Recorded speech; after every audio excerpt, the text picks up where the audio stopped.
The coffee machine hissed like it was angry at the world. That sound was the heartbeat of my nights. Steady, predictable, drowning out the voices that talked about things I wasn't supposed to hear. They called me the quiet one. The girl who never forgot an order, who smiled just enough to be polite, and never asked questions. That was my camouflage silence. But silence can be sharper than a knife when you know how to use it. Every night, I wiped the same tables, refilled the same cups, listened to the same men whisper about blood and money like it was part of the menu. And every night, I wrote their secrets in the same notebook. Tiny cursive letters, perfectly neat in Italian. Not because I was romantic, because I was hunting. My father's name used to be on their lips too, before a bullet turned it into a headline. Prosecutor slain in daylight.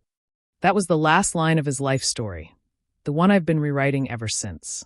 So, I became the waitress. The invisible girl in a red apron. The one who smiled while her hands shook under the counter. It was supposed to be simple. Blend in, gather names, record every deal that passed through these walls. But nothing about Luca Moretti was simple. The first time he walked in, the air shifted. The room went quieter, like it bowed to him. Dark suit, no tie, gold chain catching the light, and eyes that looked like they'd seen both heaven and hell and decided neither was good enough. He sat in the corner booth, back to the wall, a king who didn't need a crown. Cappuccino. No sugar, he said without looking up. His voice wasn't loud, but it carried. Command in its calm. I nodded, scribbled it down, and forced my eyes to stay on the cup instead of the man. When I placed it on his table, he glanced at me, just once, and it felt like being scanned, read, and filed away in his mind. You're new, he said. Been here a few months, I replied. My voice didn't shake. Not much.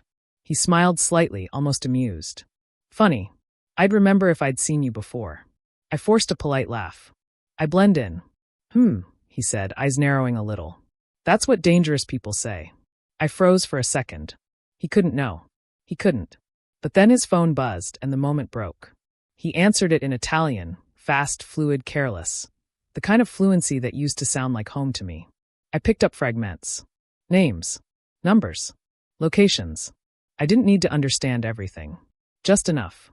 When he hung up, his gaze flicked back to me. You speak Italian? My throat tightened. No, I lied. Just English. And coffee. He chuckled softly, like he didn't believe me but didn't care enough to ask again. Then he reached into his jacket, pulled out a folded bill, and placed it under the saucer. Keep the change, ragazza silenziosa. Silent girl. The words brushed against me like smoke, familiar, almost intimate. I took the cup and walked away before my face could betray me.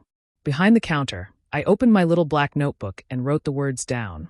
Luca Moretti, ragazza silenziosa. Speaks in coded calls. Names Fabri. Vincenzo. Shipment Tuesday. My handwriting didn't tremble this time. I caught my reflection in the steel of the espresso machine. Eyes too tired for my age, mouth too calm for the thoughts running underneath. You're not here to feel anything, I reminded myself. You're here to finish what he started. But as the night thinned and customers trickled out, I kept hearing his voice, low, steady, warm like sin.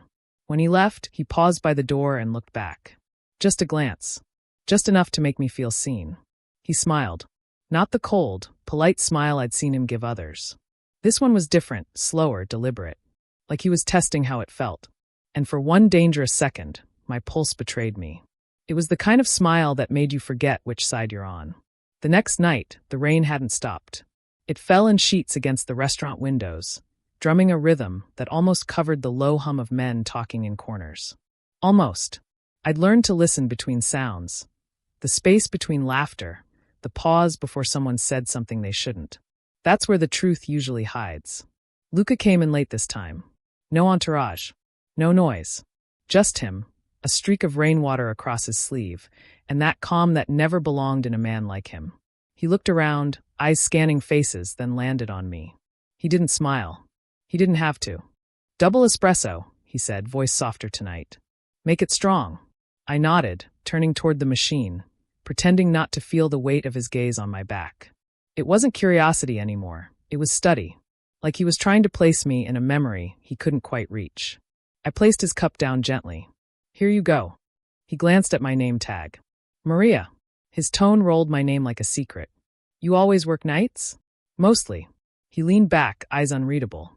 You don't talk much. Talking ruins tips, I said, forcing a light tone. He smirked, swirling the cup in his hand. Or maybe you're just listening too much. The air between us thinned. For a moment, I forgot how to breathe. He was teasing, maybe. But something in his eyes said he wasn't just guessing. Before I could answer, the front door opened.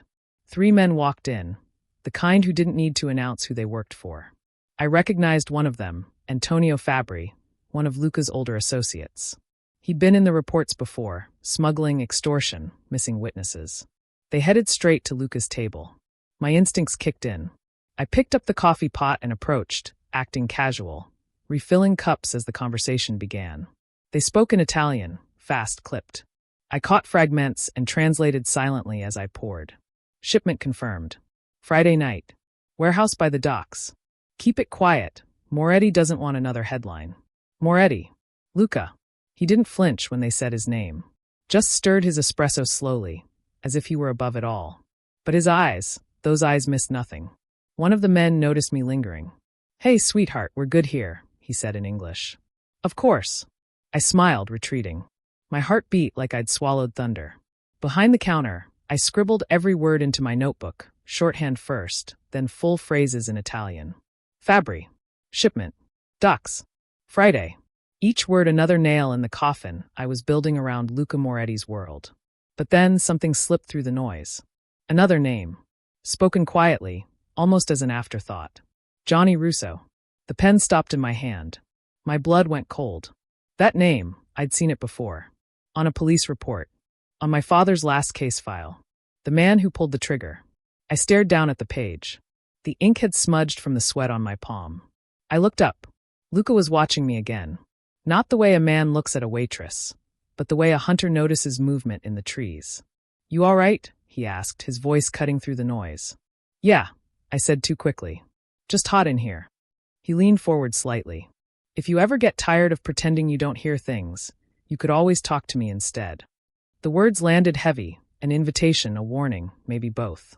I forced a small smile. What would we talk about? He raised his cup, eyes steady on mine. Whatever it is you write about in that little book you keep behind the counter. I froze. He couldn't have seen it. I kept it hidden, always. He chuckled when I didn't answer. Relax. I'm kidding. But I knew he wasn't. Not completely. When the men left, Luca lingered for a moment, finishing his espresso.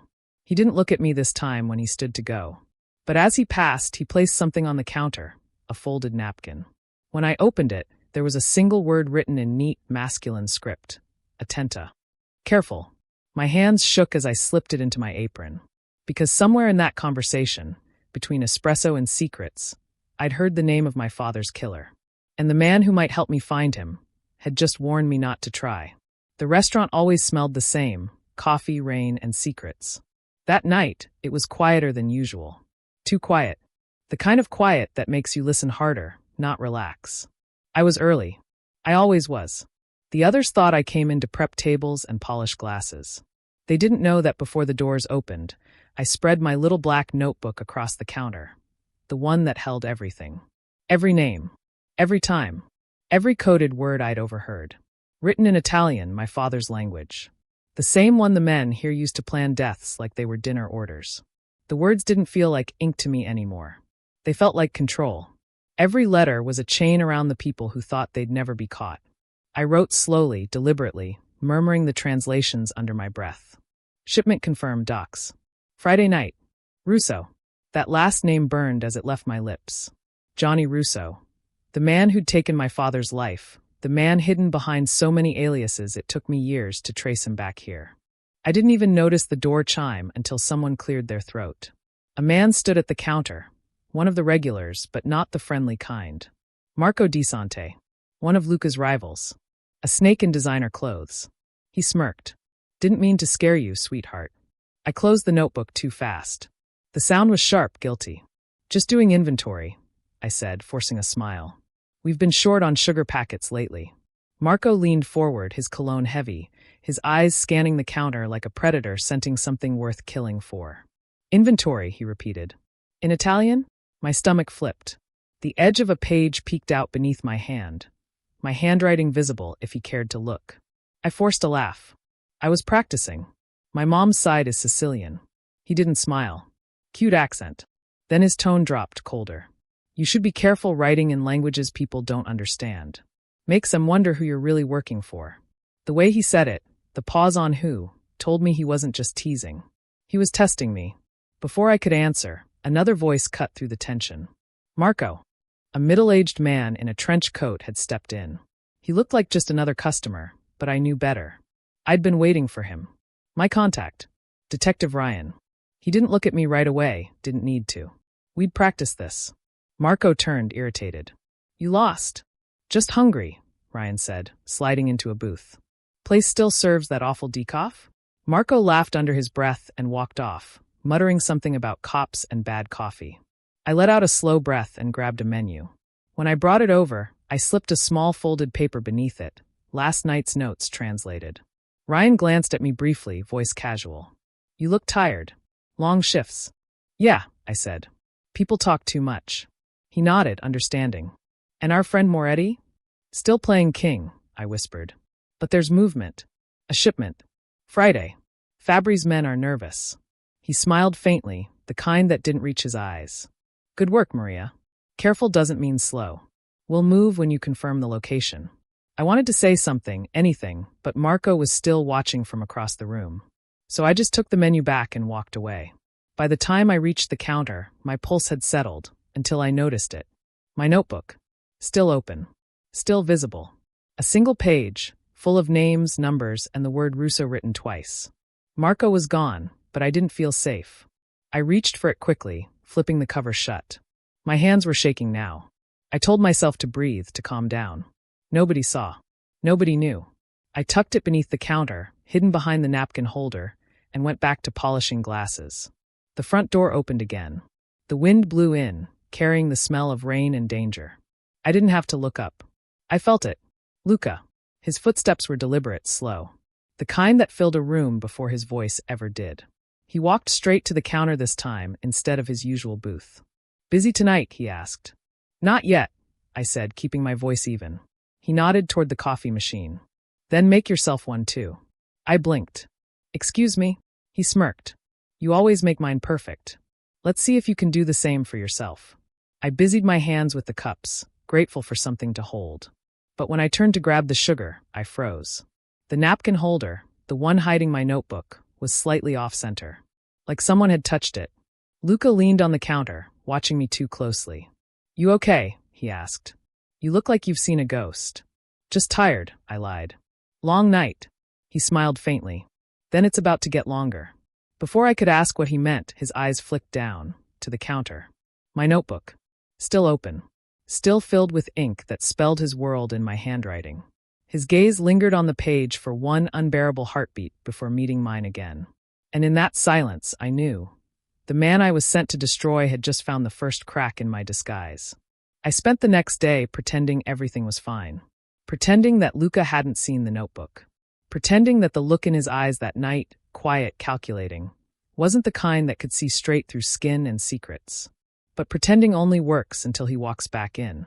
He came earlier than usual this time, before the dinner rush. The restaurant lights were softer, the air heavier with the smell of garlic and wine. I was restocking glasses when I heard his voice behind me. Tell me something, he said. Do you ever eat here? I turned slowly. He was leaning against the counter, sleeves rolled up, no jacket this time. Somehow that made him more dangerous, less like a boss, more like a man. I don't usually sit on the job, I said. He tilted his head. Then maybe you should make an exception. Before I could answer, he signaled to the cook and ordered 2 plates. My throat tightened. This wasn't a request, it was a summons. I have tables. They'll survive, he interrupted, smiling slightly. Sit. I hesitated. I knew what this was, control dressed as kindness. But saying no to Luca Moretti in his own territory wasn't an option. So I sat. The plate arrived, linguine with clams. My father used to make it every Sunday. The smell alone twisted something inside me. Luca watched me for a long moment before picking up his fork. You look like someone who's always somewhere else, he said. Maybe I just don't like attention. He smiled faintly. That's a lie. I froze, the fork halfway to my mouth. Excuse me? People who really don't like attention don't wear red aprons, he said, eyes glinting. They hide in gray. I forced a laugh. It's the uniform. He leaned back, studying me. You'd be surprised how much people reveal when they think they're blending in. I didn't respond. I couldn't. His words were too close to the truth, brushing against the edges of my disguise like fingertips tracing a wound. He took another bite, then nodded toward the counter. You keep that notebook close. What do you write in it? Orders, I said quickly. In Italian? My chest tightened. You really don't give up, do you? He smiled, slow and dangerous. Only when I get what I want. The air between us thickened. Every sentence was a move in a game I hadn't agreed to play. I tried to shift the focus. What about you? Always eat alone. He chuckled. Most people don't enjoy dinner with a man like me. And what kind of man is that? He met my eyes. The kind people warn you about. He said it lightly, almost like a joke, but his gaze didn't waver. There was something raw there, exhaustion, regret maybe. For a moment, the monster I'd built in my head faltered. I saw a man instead, one who'd lost something long ago and forgot how to ask for it back. He broke the silence first. Where are you from, Maria? Upstate, I lied. Small town. Nothing special. Small towns make people want big things. I just want quiet. He smiled again, this time softer. You don't strike me as the quiet type anymore. I didn't know what to say. His words landed too close, too real. For a while, we just ate. The sound of the rain against the windows filled the silence. It almost felt normal, until I caught him looking at me again. What? I asked. He shrugged. Nothing. Just trying to figure you out. I smirked. Good luck. He leaned forward slightly, his voice dropping low enough for only me to hear. If I didn't know better, he said, I'd think you were here for me. My pulse spiked. I forced a laugh, but it came out thin, unconvincing. Don't flatter yourself, I said, but the lie tasted like truth. Because deep down, I couldn't tell anymore, if I was still playing a part, or if I'd started to believe it. The next evening felt different.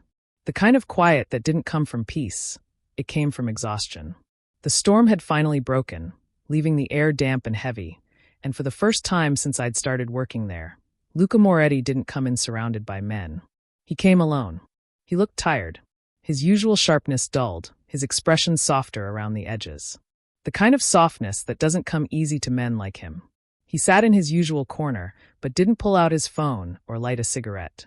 He just stared out the window, his reflection blurring against the rain-streaked glass. When I brought his espresso, he didn't look up. You ever feel like the whole city forgets to breathe sometimes? The question caught me off guard. I hesitated, then said quietly, Only when I do. He smiled faintly, not his usual teasing smirk, but something smaller, gentler. Sit with me, he said. I should have said no. I should have walked away.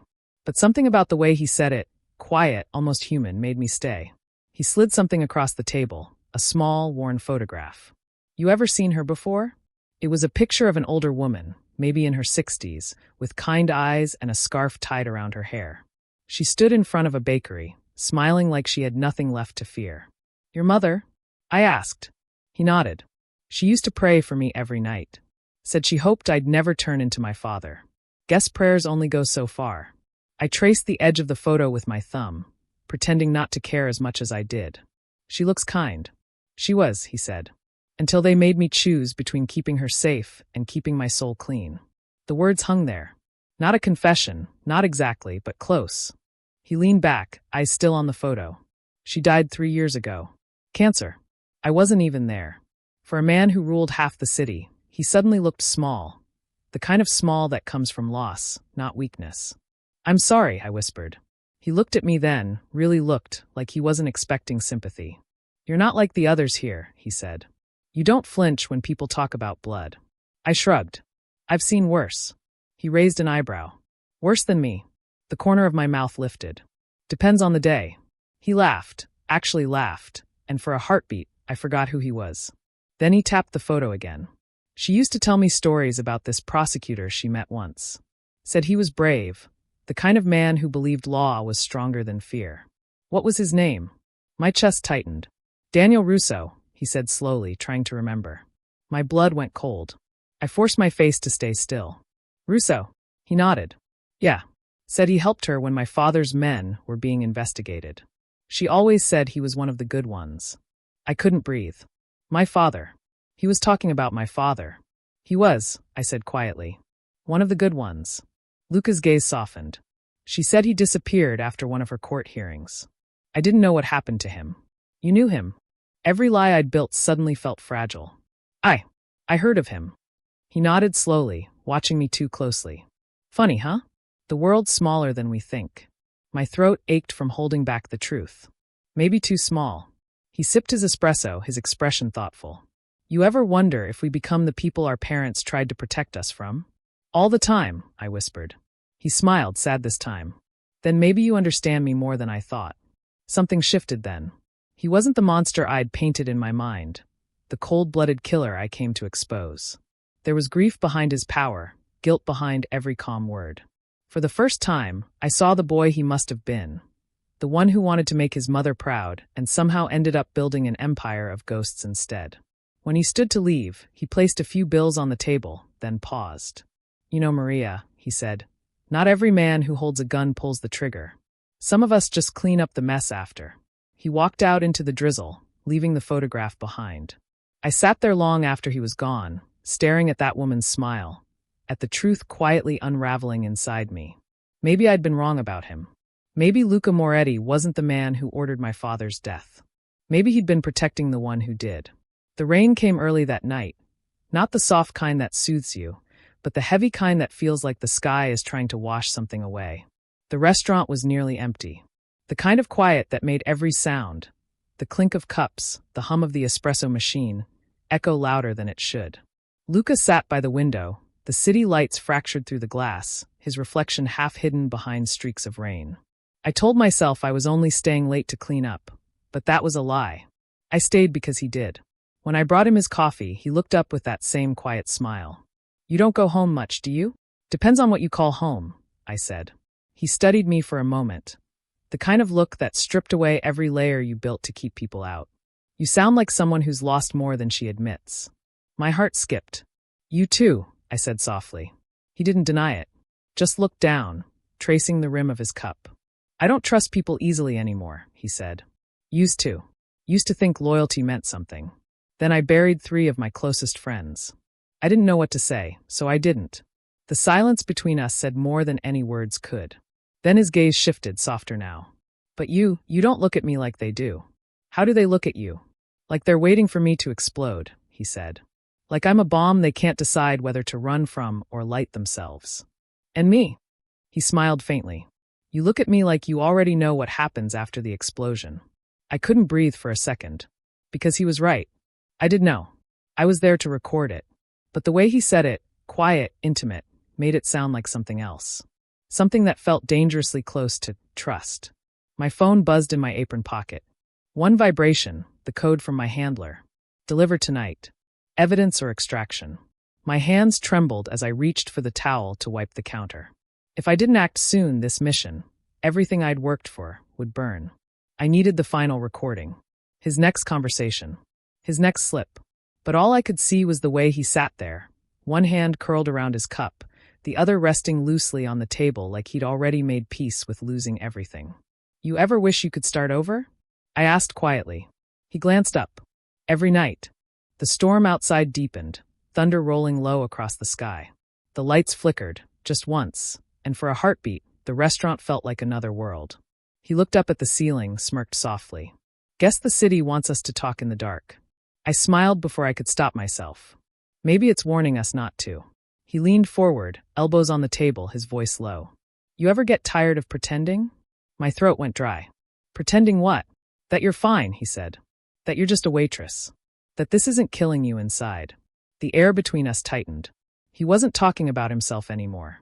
I swallowed hard. You think you know me? He shook his head. No. But I want to.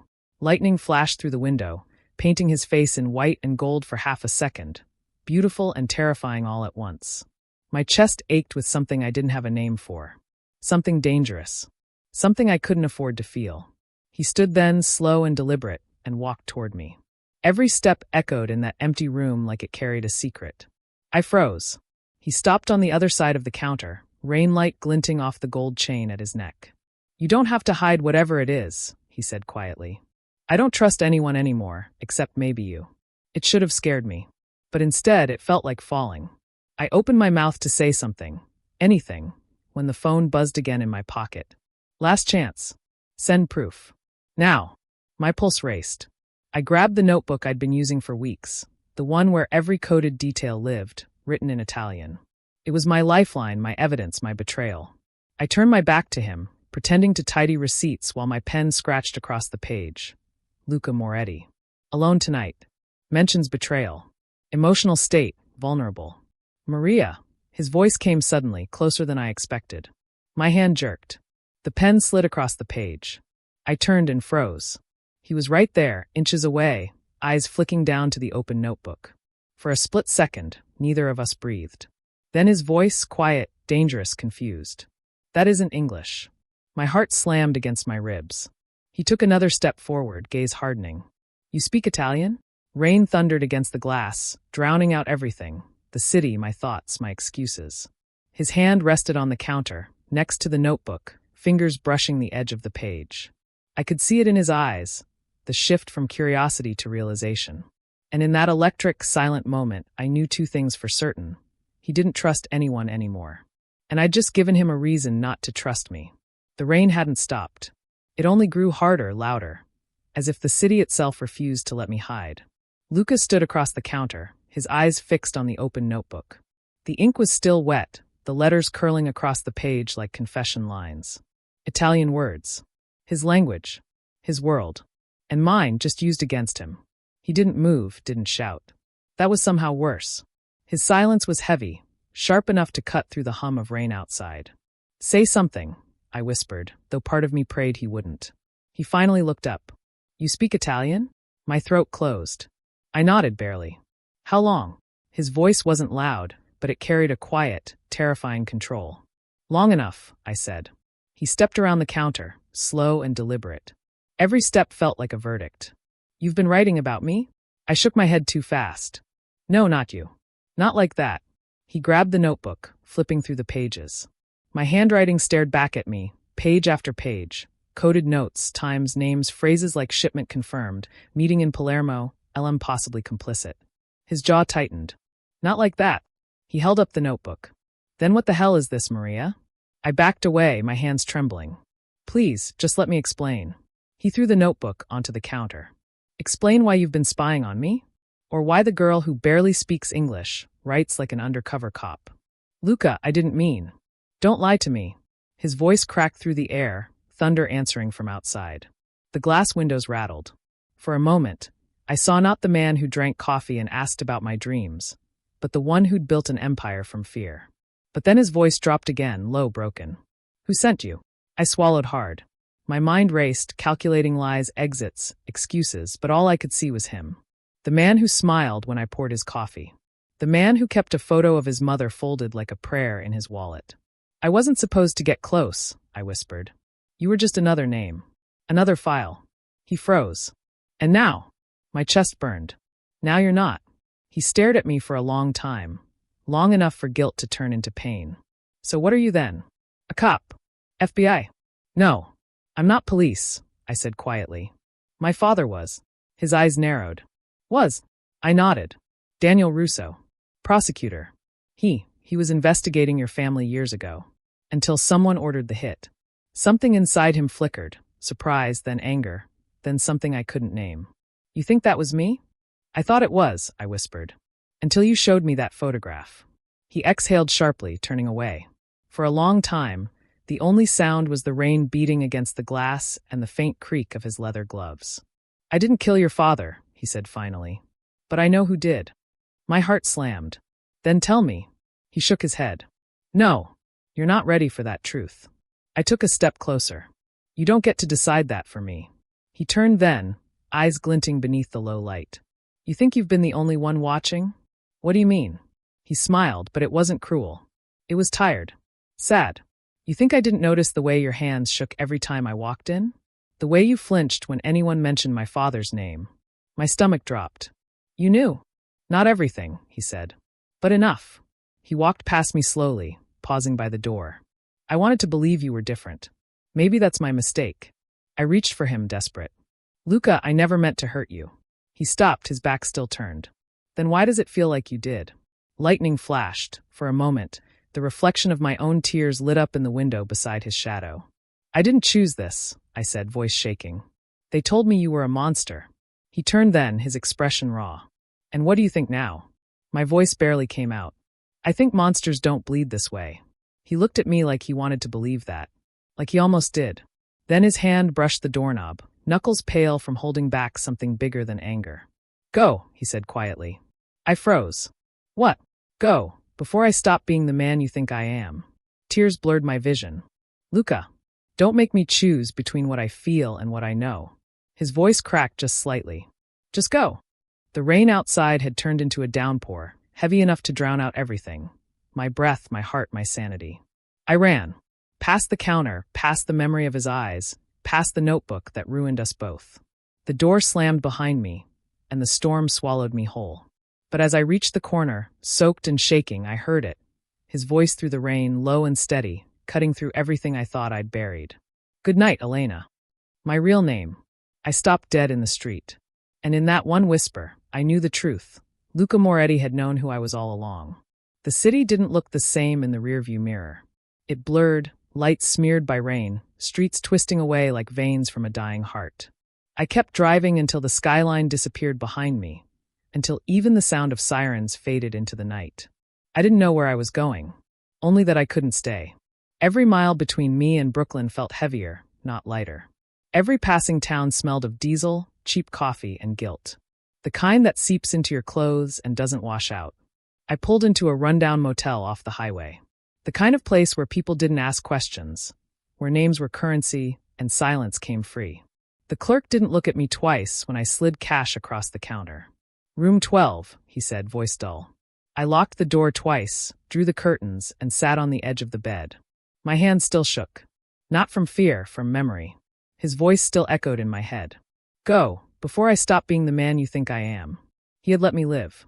But that mercy felt worse than punishment. I opened my bag, and the notebook stared back at me, pages full of betrayal, names, numbers, proof. Everything I'd risked months to gather. Everything that had cost me him. I tore the first page out and stared at the words. My handwriting looked foreign now. Cold. Calculated. Then I flipped to a blank one and began to write. "Luca, I don't know why I'm writing this. Maybe because silence is killing me faster than truth ever did. Maybe because I need to believe you meant it, when you said you didn't order it. When you said you didn't kill my father." The pen trembled between my fingers. I kept writing anyway. "You told me once that monsters bleed too. I didn't believe you. Now I do. Because I saw it. Not in the blood you spilled, but in the eyes you couldn't close when I said your mother's name. If I destroyed you, it wasn't out of hate. It was because I didn't know how to forgive." The words blurred as tears hit the paper. I wiped them away, but the ink still bled, black veins spreading across white. "If they find you, they'll use you. If they find me, they'll kill me. But the truth is, I stopped running the moment you said my real name."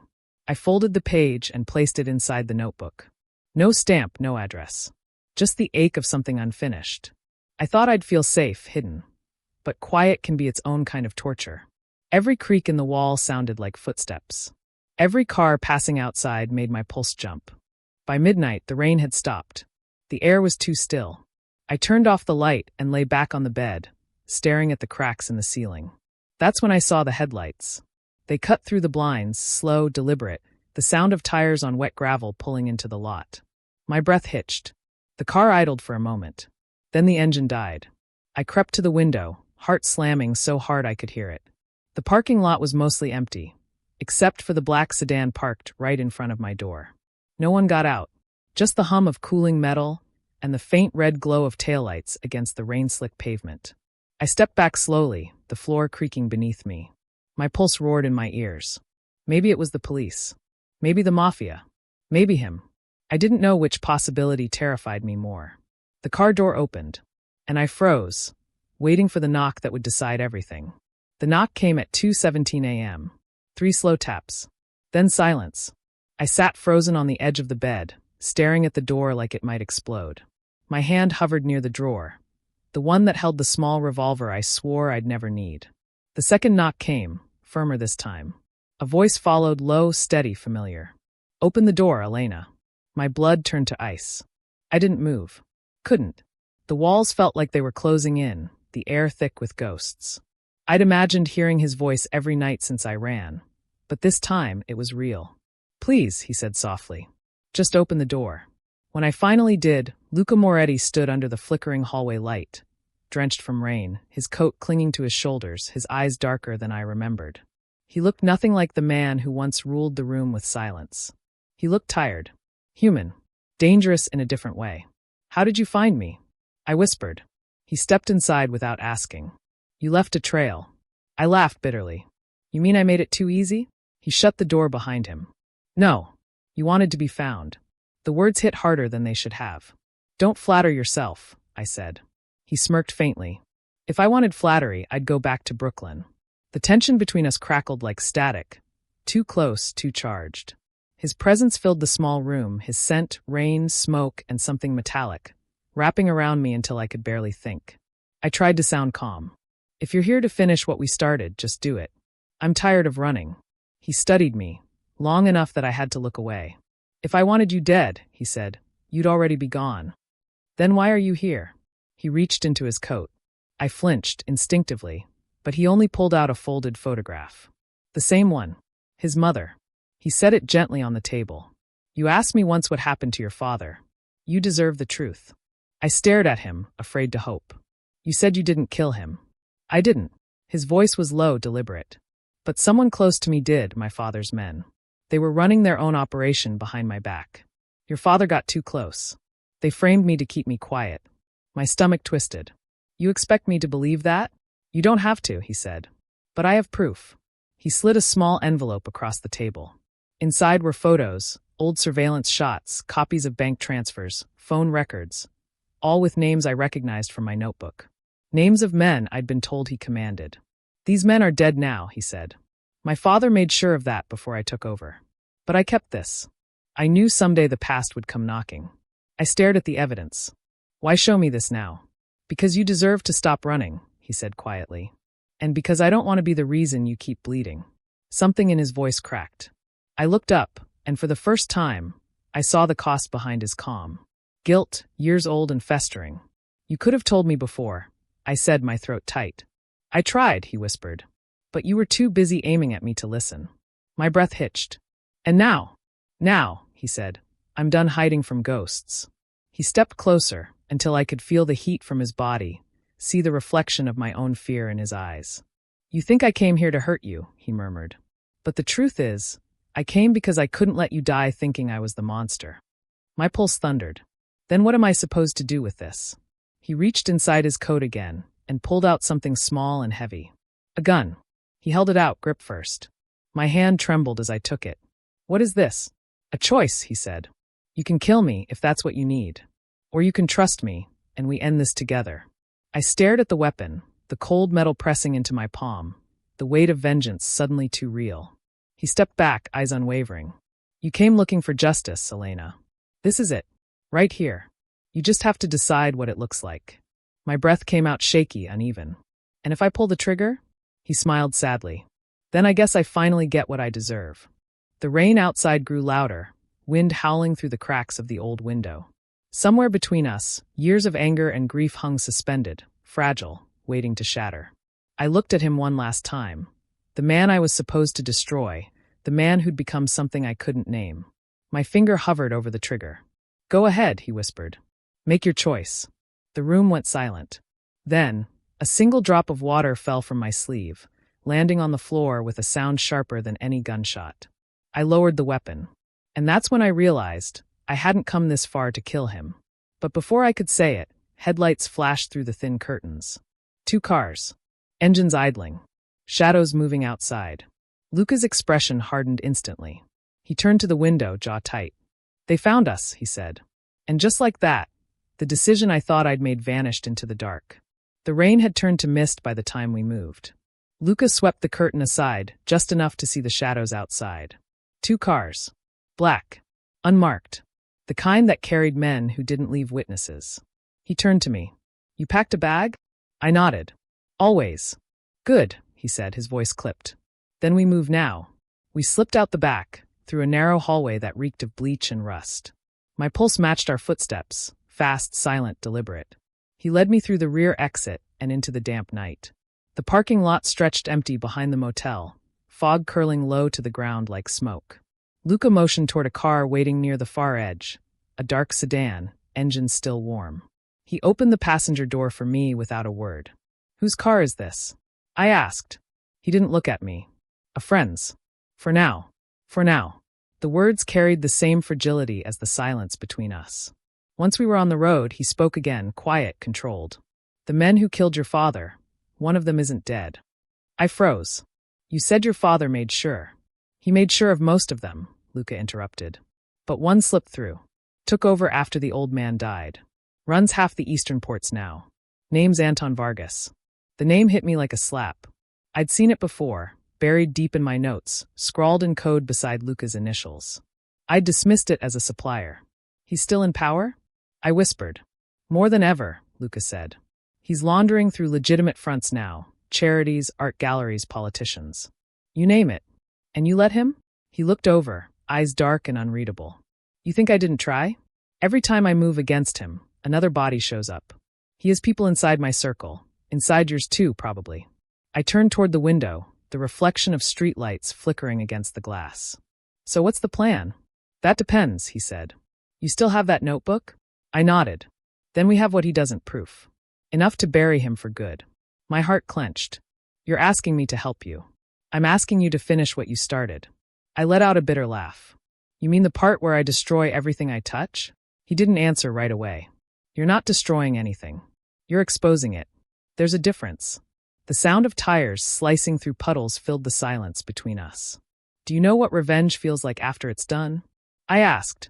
"Empty. Like drinking salt water. You think it'll satisfy you, but it just makes you thirstier." He glanced at me, the kind of look that didn't need words. "Then don't do it for revenge," he said softly. "Do it for your father." The way he said it, low, reverent, cracked something inside me. I turned toward him. "Why are you doing this, Luca? You could have left me in that motel. You could have walked away." His hands tightened on the wheel. "Because I've spent my whole life cleaning up after other men's sins. Maybe I want to atone for one of them." The car went quiet again, except for the rhythmic beat of rain returning. I wanted to believe him. God, I did. But belief was dangerous. It made you forget who held the power. "Anton Vargas," I said slowly. "If we go after him, he'll come for both of us." Luca gave a small, humorless smile. "Then we better make it worth his trouble." Something in his voice, that mix of defiance and weariness, made me realize how tired we both were of running, of pretending vengeance was victory. He glanced at me again. "You don't have to trust me," he said. "But if you walk away now, you'll never get the truth you've been chasing." I stared out the windshield, the highway stretching ahead, endless and black. Every choice I'd ever made had led me here, to the man I once swore to destroy, offering me redemption disguised as revenge. My father's face flashed in my mind, the way he used to look at me after every trial, the quiet pride in his eyes. He'd believed justice was sacred. I wasn't sure I did anymore. But maybe for one last time I could try. I looked back at Luca. "One job," I said. "One night. After that, we're done." His lips curved into something between relief and regret. "Fair enough." He turned onto an unmarked road that led deeper into the dark. "You'll have your chance, Elena. But once we start, there's no going back." I didn't answer. I didn't need to. Because deep down, I already knew we'd both crossed that line the moment I didn't pull the trigger. And as the car disappeared into the fog, I realized that debts written in blood were never truly paid, only shared. The plan was supposed to be simple. Get in. Copy the ledgers. Get out. But nothing in this world stays simple. Not when it's built on blood. The restaurant looked the same as the night everything ended. The soft hum of jazz through the speakers, the clinking of glassware, the faint smell of espresso and rain-soaked pavement outside. But tonight it was empty. Closed. Silent, except for the echo of our footsteps. I hadn't been here since the night Luca found the notebook. Since the moment he stopped being my enemy and became something else. Now, we were back where it all started, to finish it. "Cellars through the back," Luca said, his voice low. His gun was drawn, safety off. Vargas's men used to store records in a safe behind the wine racks. I nodded, clutching the small flash drive he'd given me. "You sure this will hold up?" "If we get it out alive," he said, "it'll do more than hold." The lights flickered as we moved through the narrow hallway. The air grew colder, thicker, laced with the faint metallic tang of damp stone. The cellar door groaned as it opened. Rows of dusty bottles lined the walls, and behind them, just as he said, an old safe embedded in the concrete. I knelt down beside it, fingers trembling as I worked. What's the combination? Luca crouched beside me. Try her birthday. I froze. Whose? He didn't answer. He didn't need to. His mother. The dial clicked. The safe opened. Inside, a stack of ledgers, sealed envelopes, and a hard drive wrapped in cloth.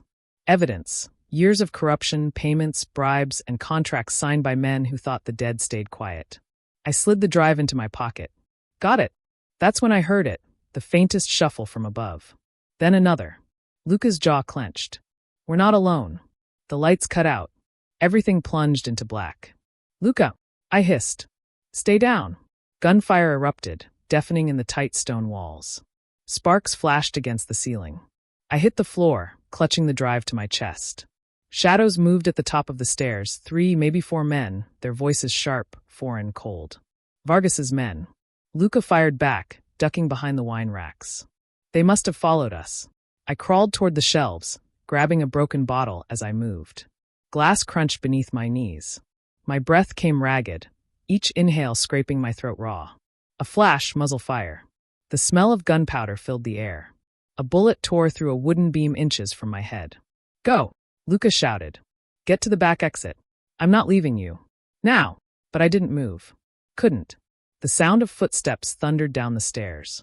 One of Vargas's men reached the bottom first, a scar slicing across his cheek. He saw me, raised his gun. Instinct took over. I lunged, shoving the broken bottle into his arm. He screamed, dropping the weapon. I kicked it across the floor. Then more gunfire, closer, louder. The air itself seemed to shatter. Luca grabbed me by the arm, pulling me toward the far end of the cellar. There's another way out, through the storage hatch. We ran. Bullets ricocheted off metal. Bottles exploded around us, wine spilling like blood. My ears rang with every shot. Almost there, he yelled. But before we reached the door, I saw movement. A figure stepping out of the shadows, gun drawn. Vargas himself. Older now, heavier, but those eyes, cold and certain. I knew them from the case files. The man who'd destroyed my father's life. He smiled. You should have stayed gone, girl. He fired. Luca moved, too slow.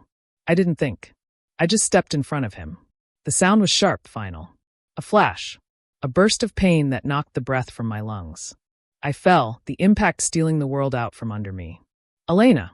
Luca's voice broke through the chaos. I felt his hands on me, pressing hard against the wound just below my ribs. Heat turned to ice. Vargas was still talking, gloating, but his words blurred into nothing. Luca raised his gun, fired once. Twice. Then silence. The smell of smoke and wine filled my senses. My fingers found his wrist, weakly. Don't let it end here, I whispered. Stay with me, he said, voice cracking. You're going to be fine. But I knew better. My vision dimmed, the cellar lights flickering above us. Somewhere far away, sirens began to wail. Or maybe that was just my pulse. I reached up, touched his face. Promise me, I said. Anything. Finish it. He nodded, eyes glassy with something I'd never seen in him before. Pure, unguarded fear. And as darkness closed in, I felt it. His hand still clutching mine, the weight of his breath trembling against my skin. Then nothing. The world came back in pieces, sound first, then light, then pain. Somewhere above me, rain whispered against broken glass. The air reeked of smoke and gunpowder. My lungs burned when I tried to breathe. Every heartbeat was a hammer in my ribs. Then a voice low, rough, desperate. Stay with me, amore mio. Luca. He was kneeling beside me, his hands slick with blood, my blood. His shirt was torn, the sleeves rolled up, his chest heaving as he pressed a towel hard against the wound. Breathe, he said, his voice cracking. Come on. Just breathe. I tried. The sound that came out wasn't human, a wet gasp, half pain, half defiance. My eyes fluttered open, catching a flash of him. Face streaked with soot and fear, the gold chain at his throat glinting faintly under the emergency light. You're still here, I whispered. He gave a broken laugh that didn't reach his eyes. Where else would I be? Sirens wailed faintly in the distance. Too close, too late. He glanced toward the cellar door, then back at me. The war between survival and love was written all over his face. You have to go, I said. If they find you. I don't care, he snapped. Then softer, almost to himself. Not if it means losing you. I felt the edges of the world tilt, like the room itself was sliding away. You don't get to make that choice, I murmured. You live. That's how this ends. He shook his head. No, not without you. The sirens grew louder. He tore a strip from his jacket and tied it around my waist, hands shaking. I could feel the warmth of his breath on my face as he worked, frantic, precise, like he could will me back by sheer force. Ti prego, he whispered. Don't close your eyes. Not yet. I tried to smile, but it hurt too much. You're speaking Italian again. He met my gaze, that haunted softness breaking through the steel. Because English doesn't have the words for this. I wanted to tell him I loved him, that I had from the moment I should have hated him most. But my throat refused. The world was fading fast, and all I could do was hold on to his voice. He pressed his forehead to mine, whispering something I barely caught. Non sei il mio peccato. Sei la mia salvezza. You are not my sin. You are my salvation. My chest tightened. My vision blurred. I felt his tears, hot, trembling, fall onto my skin. He lifted his head, looked at me like he was memorizing the moment. If you wake up, he said, his voice breaking, you'll find me gone. I wanted to tell him not to stay, to let the world burn around us. But before I could, the darkness swallowed everything again, the rain, the cellar, his face. All that remained was the echo of his voice, and the impossible truth pulsing through the pain. That love had not saved me from this life. It had only made me wish to survive it. The sea became my confession.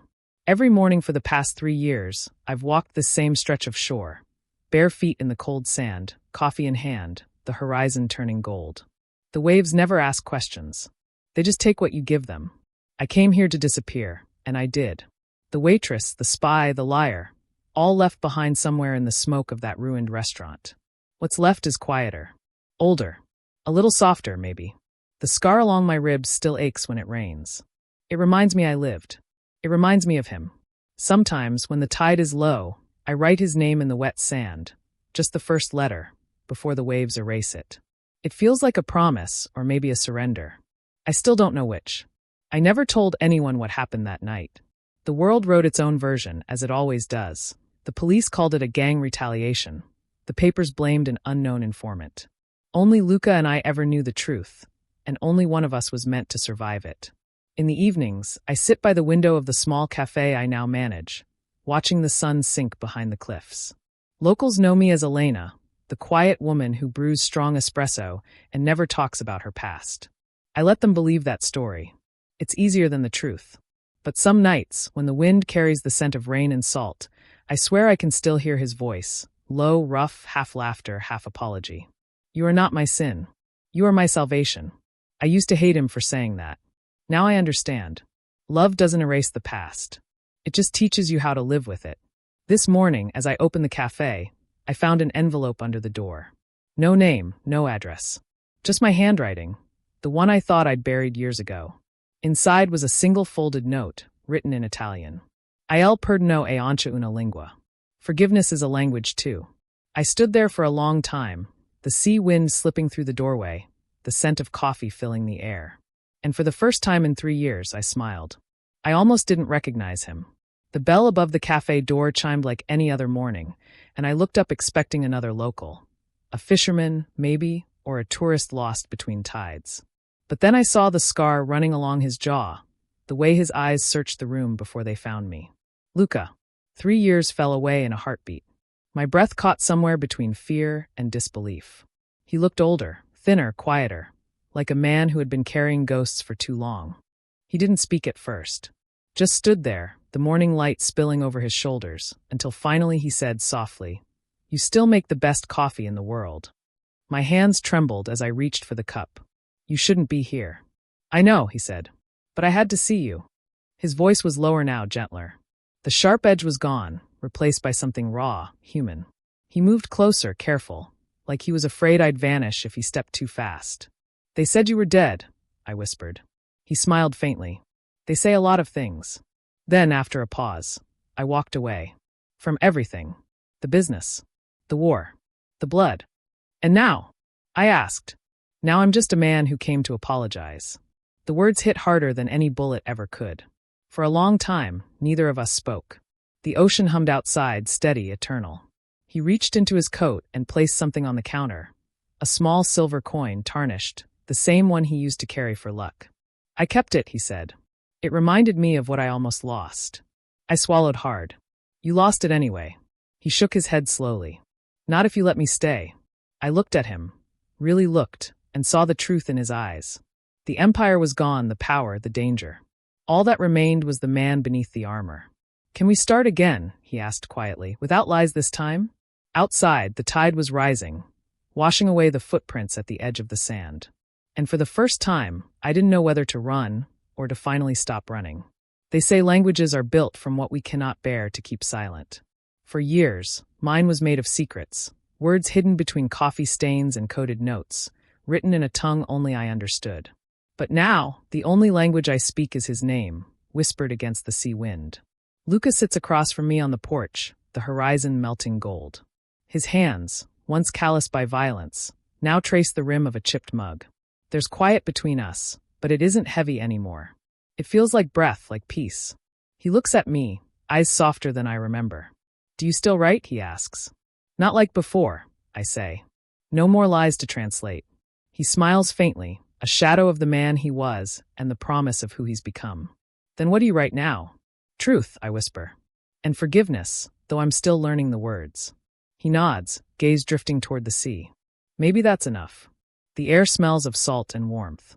I reach for his hand, hesitant then certain. His fingers close around mine, rough and steady. Do you ever regret it? I ask quietly. He exhales, eyes lowering. Every day. But I would regret never finding you more. Something in me breaks, not from pain, but release. I lean closer, feeling the weight of everything we survived fall away like ash in the wind. In Italian, I tell him softly, Ti perdono. I forgive you. He answers in the same language, voice trembling. Io ti amo. And I love you. The ocean keeps our words, carrying them beyond what we can see. They still talk about the waitress who spoke in another tongue, the one who made a mafia boss forget how to hate.